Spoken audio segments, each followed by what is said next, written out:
Hi, my name is Melanie, and my technique, I call it mindful planning. So, mindful planning is basically just planning out your schedule or planning out your day for the next day. You can do it daily or you can do it weekly, but it's basically just taking that time to actually move your schedule around and actually put it on paper um, or electronically, but just to bring you that visualization of what you have going on, to proper plan, to ease some of the stress related with time management, um, but just to help you find time for things that you may want to do. And it's really simple, it's easy to do, and pretty much anyone can do it. There's multiple ways, and it doesn't take a lot of time or energy. So I typically use my phone's calendar for a lot of my planning. That's mostly my personal planning and some of my school planning. And then I use my work calendar, I use Outlook for that. But the type of planning for this technique would typically be for your personal calendar. So my personal calendar would consist of my phone's calendar and then also my planner. My planner is typically what I use for like bigger events and for school and for putting in my work schedule and things like that. So to begin the technique, you would just get your planner or your phone's calendar or Outlook or Google Calendar, whichever you use, or you can go on Microsoft Word and you can use one of their calendar templates. And they have a ton of templates that are available. So just find a place that is comfortable, where you feel cozy, a quiet time. I personally, this is the time at the end of the day when the kids are asleep and um, actually can just think and I can process, and it's all about what I'm doing at that moment. That's like the mindful piece of it.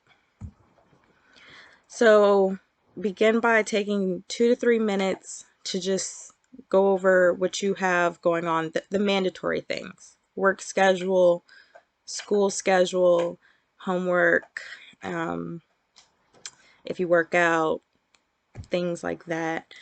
So your daily items, and you just add them on to your calendar.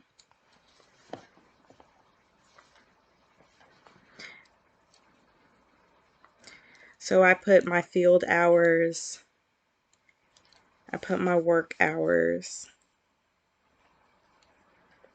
I have a doctor's appointment next Tuesday. Um,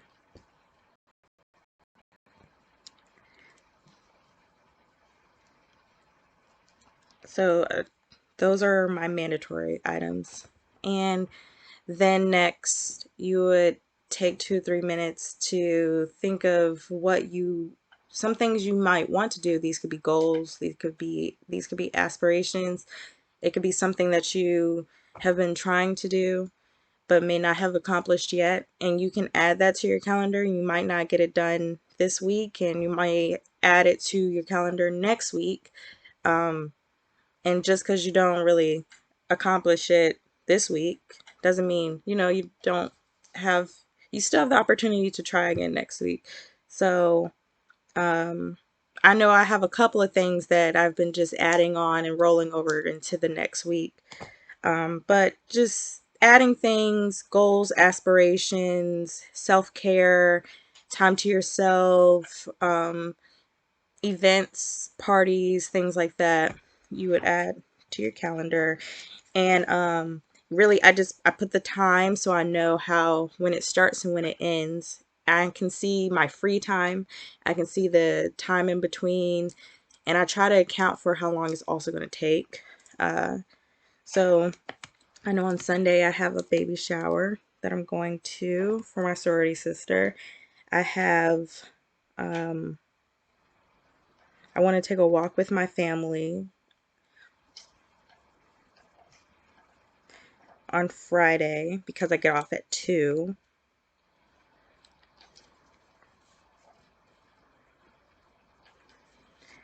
And doing this, you really can see like where you do have that free time, especially for those who are like, I want to work out, but I don't have time. And when you actually write it out or put it into a calendar, you can see where you may really have some time, but it might be getting eaten up by just everyday little things. I noticed when I got home, I've wasted a lot of time just getting ready to do things. So I marked out an hour. So I know I have an hour of just getting home, relaxing, decompressing, and before I start to do my next task. Um, but really, it's just all about taking this time to yourself to kind of get your schedule together. So, to ease the panic or the anxiety of thinking about what I have to do. Um, you're kind of following a schedule. You kind of have it in your mind, you've written it out, and you know what you have going on. Uh, and then also, you could make a list on the side of your planner or in your calendar as a note of just some activities you might want to add for next week or something you might want to get done once a month that you can add to your calendar while you're doing your calendar. But for me, this really just helps me look at the future. It helps me think of things maybe I might not have been thinking of something, but then when I go and do my calendar, I'm like, oh yeah, we have to get this fixed. I need to contact someone about this, so then I can add that to my calendar to get it done. Um, I hope this was insightful and hopefully you can take advantage of this mindful planning and just trying to do your planning with more intent uh, and just taking time for yourself. All right, bye.